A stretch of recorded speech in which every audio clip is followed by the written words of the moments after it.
मोदी साहब से हाथ जोड़ के प्रार्थना करता हूँ, मोदी साहब बहुत श्राप लगेगा आपको, बहुत श्राप लगेगा आपको। हरामखोरों देता हूँ, बीजेपी के मैं चुनौती देता हूँ, तुम सैनिकों को तुम गार्ड रखोगे, तुम्हारी औकात है, हम गार्ड रखेंगे, हम बीजेपी के नेताओं को हम गार्ड रखेंगे। लेकिन सेना को 1 घंटा बॉर्डर से हटा दो, चारों तरफ से घिर जाएगी और कहीं न कहीं इस देश का सत्यानाश होने का दिन होगा।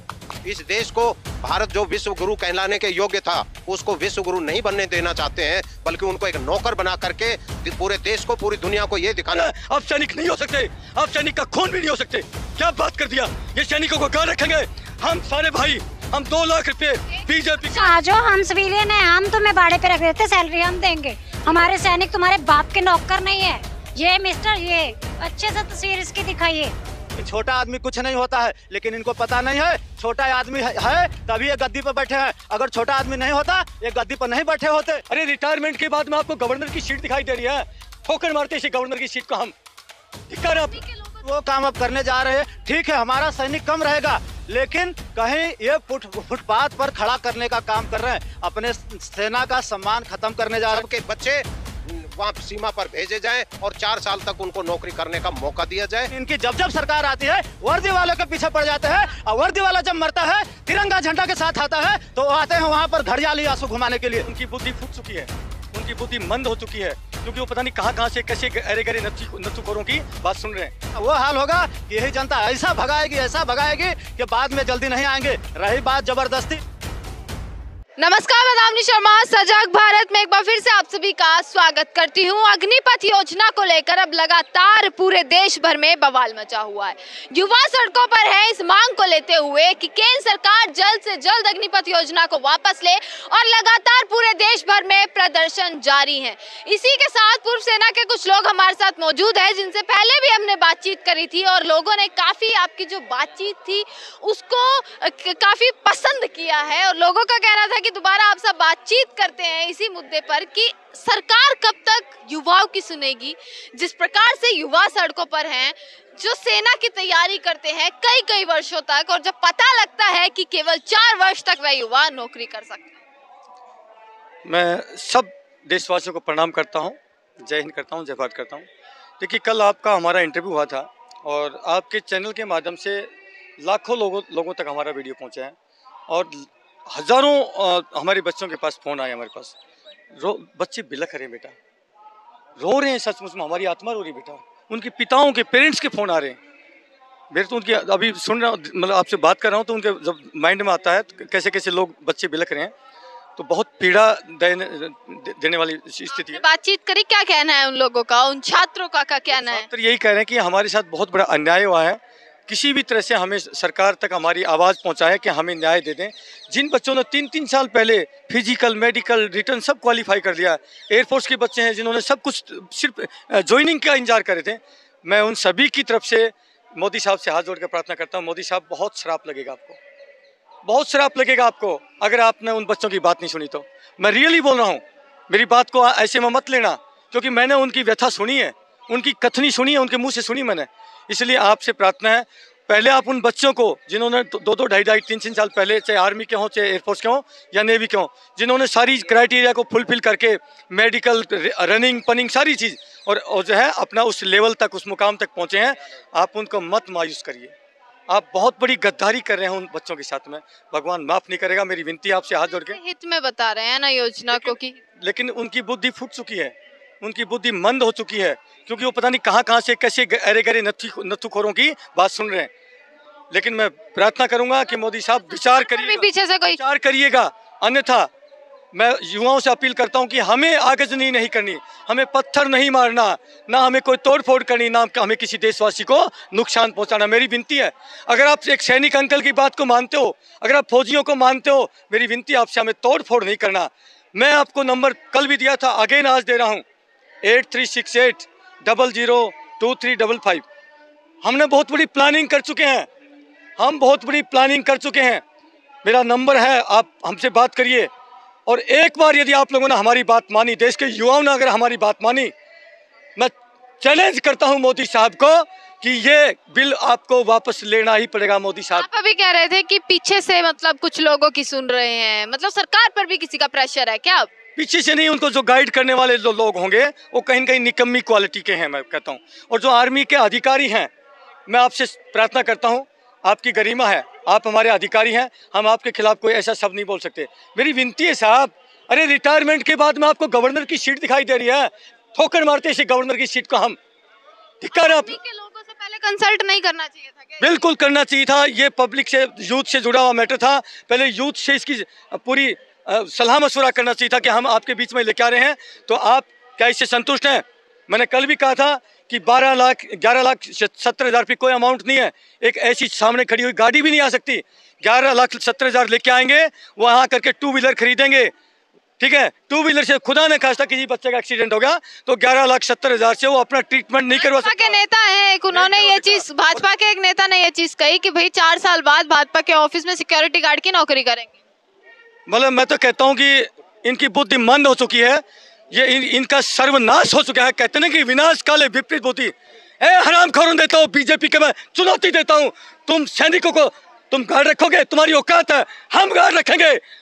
आप बीजेपी के नेताओं को हम गार्ड रखेंगे अपने घर पर, औकात है? कितनी तनख्वाह चाहिए बोलिए, सुविधा चौहान देगा अगर तुम्हारी औकात है तो। बीजेपी के नेताओं को हम 2 लाख रुपए गार्ड की नौकरी देने के लिए रखते हैं, हिम्मत है? आइए मुकाबला करिए। तुम सैनिकों को गार्ड रखोगे अपने दफ्तर पर? अगर ये बात सच्ची है, मैंने नहीं सुनी है, आपने बोला है, अगर ये लगातार है तो धिक्कार है बीजेपी के ऊपर। ये बात सच है, इनकी बुद्धि मंद हो चुकी है। मैं देशवासियों से अपील करता हूँ, है प्यारे देशवासियों, देख लीजिए बीजेपी की मंद बुद्धि। ये सैनिकों का अपने ऑफिस के ऊपर गार्ड रखेंगे, मैं ये भगवान माफ नहीं करेगा। और हम फौजी हैं, और मैं सैनिकों से भी कहना चाहूंगा, जो रिटायर्ड सैनिक हैं, जो बीजेपी की दलाली करते हैं, यानी कि आप लोगों की हैसियत, सैनिकों की हैसियत सिर्फ बीजेपी के ऑफिस पर गार्ड ड्यूटी, चौकीदारी करने की है। तुम्हारी ये हैसियत है, मानते हैं ये बीजेपी वाले, और आप बीजेपी की पैरवी करते हैं। धिक्कार है, आप सैनिक नहीं हो सकते, आप सैनिक का खून भी नहीं हो सकते। क्या बात कर दिया? ये सैनिकों को गार्ड रखेंगे हम सारे भाई, हम 2 लाख रुपए बीजेपी करते हैं गार्ड रखने के लिए अपने घर के सामने हम चुनौती देते हैं। आइए, हम आपको निमंत्रण देते हैं, जो देश रखेंगे। इनकी औकात है, नेताओं की औकात है। बिल्कुल, आपका आक्रोश एकदम ठीक है, क्योंकि जिस प्रकार से जो शर्मनाक बयान आया है वो कहीं ना कहीं ये पूरे देश को आक्रोशित हो जाना चाहिए इन गद्दारों के ऊपर। और 2024 के चुनाव के अंदर प्यारे देशवासियों, मैं विनती करता हूं, अगर सच्चे खून की पैदाइश हो तो बीजेपी को उखाड़ के फेंक देना है। इस प्रकार के जो सैनिकों को अपने ऑफिस पर, कार्यालय पर चौकीदार की नौकरी देने की बात करते हैं, ऐसे बीजेपी को आप ऐसे पार्टी को देश की सत्ता पर सत्तासीन करोगे? धिक्कार ऐसे देशवासियों को मैं विनती करता हूँ। आप सैनिकों की सिर्फ चौकीदार करने की हैसियत रखते हैं। अरे जो देश के लिए प्राणों की बाजी लगा देता हो, तुम उसको चौकीदार रखोगे? तुम्हारी औकात नहीं हो सकती। हम फौजी चुनौती देते हैं आपको 2024 के अंदर। सर, आपकी उम्र क्या है? मेरी उम्र 70 साल है। 70 साल है, इतना समय आपने इस देश के लिए कुर्बान किया है, उसके बाद इस प्रकार के शर्मनाक बयान आते हैं कि जो पूरी देश की सेवा के लिए लगातार मेहनत करता है और लगातार उसके लिए एकजुट होकर पूरा अपना सब कुछ त्याग देता है, और ये बयान इस तरीके के। देखिए, ये तो मैं कहता हूं कि जो हमारे देश के जो नेता हैं, जो हमारे देश को जो चला रहे हैं, जो IPS IAS ऑफिसर जो बैठे हैं और जो इस देश का जो है नेताओं को भ्रमित कर रहे हैं, इस देश को गरीब बनाने के लिए, यानी कि एक नौकर बनाने का ही षड्यंत्र रच रहे हैं। इस देश को भारत जो विश्व गुरु कहलाने के योग्य था, उसको विश्व गुरु नहीं बनने देना चाहते हैं, बल्कि उनको एक नौकर बना करके पूरे देश को, पूरी दुनिया को ये दिखाना चाहते हैं कि दुनिया के लिए यदि कोई नौकर चाहिए तो भारत से लो। क्योंकि अब देश के जो 21 साल में जिसको रिटायर कर रहे हैं, क्या नरेंद्र मोदी जी भी क्यों नहीं रिटायर हुए? ये 21 साल की एज में क्यों बने देश के प्रधानमंत्री? क्या इनको देश के ऊपर कमांड करने का शौक है? और 21 साल के नौजवान जो है वो रिटायर हो रहे हैं। बड़े दुख की बात है। मतलब आप कह रहे हैं कि अगर हमें 4 साल की नौकरी मिलेगी तो नेताओं के लिए भी एक समय निर्धारित होना चाहिए। नेताओं को भी निर्धारित होना चाहिए। इन्होंने तो ये कर रखा है कि ये बने तो इनके बाद में इनके बेटे पोते नेता बनते रहे, और जो आम जनता है वो ऐसे ही पिसती रहे। हम ये बहिष्कार करते हैं इन नेताओं का। इन नेताओं को, पूरे देश के जितने भी नेता हैं, इन सब के बच्चे वहाँ सीमा पर भेजे जाएं और 4 साल तक उनको नौकरी करने का मौका दिया जाए, ताकि इस देश की जो असली व्यवस्था है उसके बारे में उनको पता चल सके। ये देश जो है इसमें जो सेना के लोग हैं इतनी मेहनत करते हैं, गरीब हो, मजदूर हो, किसान, किसान के बच्चे, गरीब के बच्चे सेना में जाते हैं, ठीक है। और उसके बाद मैं इतना और बताना चाहता हूँ, एक हमारे ऋषि मुनियों की एक गणना थी, जो 9 का पहाड़ा पढ़ते हैं ना, एक नौजवान, एक परिभाषा है, नौजवान शब्द सुनने को मिलता है, यानी कि देश के अंदर जो सैनिक होता है उसको नौजवान कहा जाता है। और नौजवान किसे कहते हैं? नौजवान उसको कहते हैं जिस प्रकार से 1 से लेकर 10 तक की गिनती में एक 9 का अक्षर आता है, और वो 9 जो है उसको आखिर तक गिनती कर लो, उसमें वो हमेशा नौजवान ही रहता है। किस प्रकार से 9 का जो टेबल पढ़ते हैं, 9 एकम 9, 9 दूनी 18, 8 और 1 9, 9 ही होगा, 9 तिया 27, 7 और 2 9, 9 चौक 36, 3 और 6 9, यानी कि आखिर 99 तक आप चले जाइए, 9 का योग 9 ही मिलेगा, 9 के टेबल का। तो इस प्रकार से जिस प्रकार वो गिनती के अंदर हमेशा 9 के अंक को साबित करता है, इसीलिए देश का जो नौजवान होता है, सैनिक होता है, उसको नौजवान बोला जाता है। और आज मोदी जी देश की जो सैनिक व्यवस्था है उसको नौजवान से भी नीचे गिरा रहे हैं। अच्छा, एक तरफ सरकार कहती है कि हम युवाओं के लिए बहुत कुछ करते हैं, हम नौजवानों के लिए बहुत कुछ करते हैं, पर दूसरी ओर गरीबों के लिए हम बहुत कुछ करते हैं, पर गरीब का, मजदूर का, किसान का बेटा ही सेना में भर्ती होता है। देखिए, मैं बाल किशन यादव, उत्तर प्रदेश, सोनभद्र।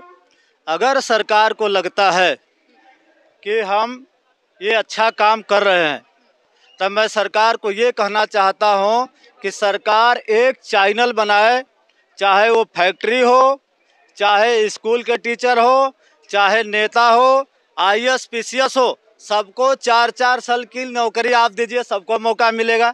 वो बच्चे आएंगे वहाँ से, ठीक है, मैं मानता हूँ 4 साल सर्विस करके आएंगे, और उनको दीजिए IAS PCS की सर्विस।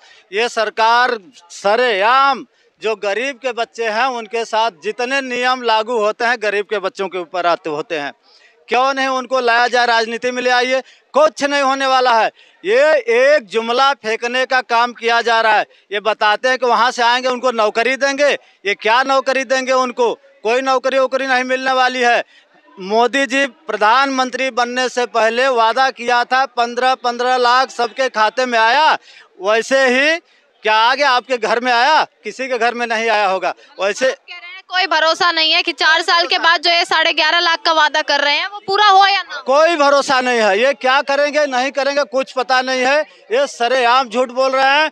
दूसरी बात, इस इंडिया के अंदर एक सेना ही ऐसी संस्था थी जो सम्मानित है।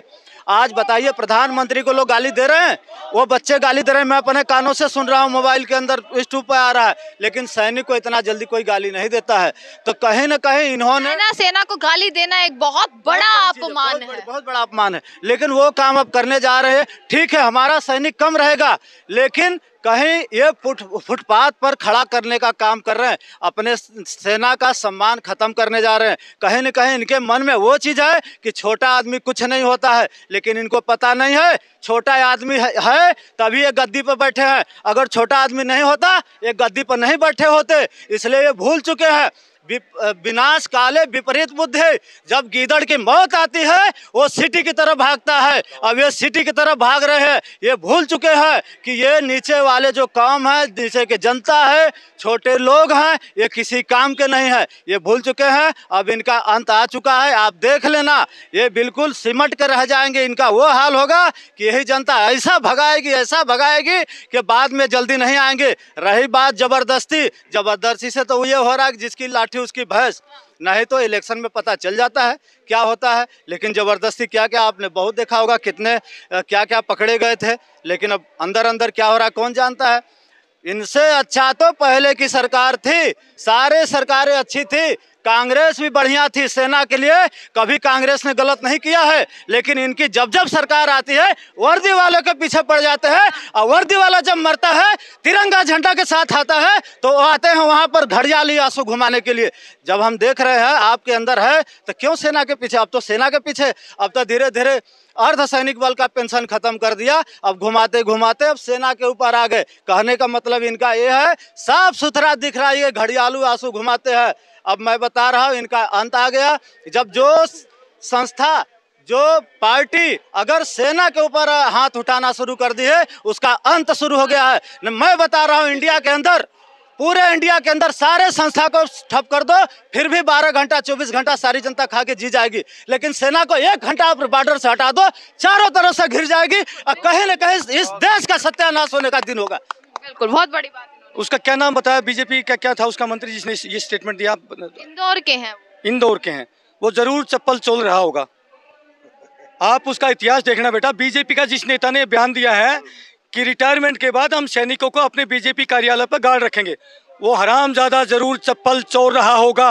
मैं चुनौती देता हूं, आज से 10 साल पहले पार्टी में नेता बनने से पहले उसकी औकात देख लो और आज उसकी औकात देख लो। चप्पल चोर और पैसे कमा कमा के और अरबपति खरबपति बन गया। आज आपको बातें आ रही हैं। अब सेना के सैनिक को, सेना के रिटायर्ड सैनिक को अपने बीजेपी कार्यालय पर चौकीदार रखने के लिए आपने स्टेटमेंट दी है, ये बहुत भारी पड़ने वाली है।